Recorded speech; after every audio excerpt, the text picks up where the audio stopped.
I thought it was really brilliant. I mean, it's sort of the situation they showed is probably one that's reasonably valid in as much as you've got all of the issues, the nervousness about what will the community think. Am I being racist? Will the parents, will the head be down on me? Will I lose my career? As opposed to, I have a safeguarding duty, the child should be my first priority.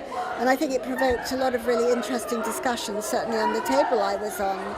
Because, one or two of the girls said, well, I wouldn't tell, when one of the girls was asked not to tell about her friend. So I wouldn't, because it would be very difficult, it would bring shame on the family, all sorts of things. So you see how very culturally rooted, deep-rooted this is. It's been going on for 4,000 years, so it's not and I think it was, this is an exemplar academy where they really do take these subjects, but even here, a couple of the tables, there were girls who'd never heard of FGM at all. So it just shows how, in a way, explicit you have to be and how much you have to educate and inform in order to bring an issue to the fore.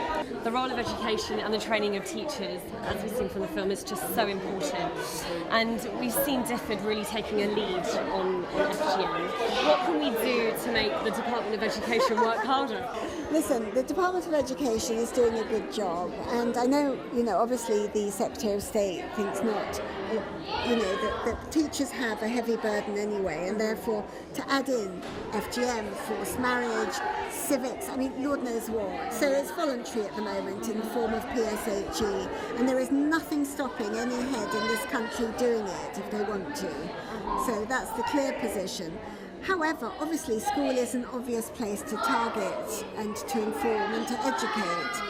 So I've met with, for example, David Laws, who's the schools minister, and he's setting up a meeting for me to meet the TUC, the teachers' unions, so that we can look at how teachers might be involved from a different angle.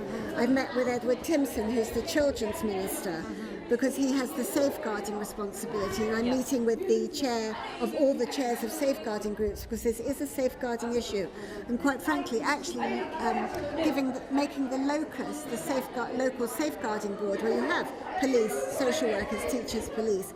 Maybe that's a very good centre from which to work in schools. But you're right, education is terrifically important, and we have to move as far as we can and as fast as we can. It's the art of the possible.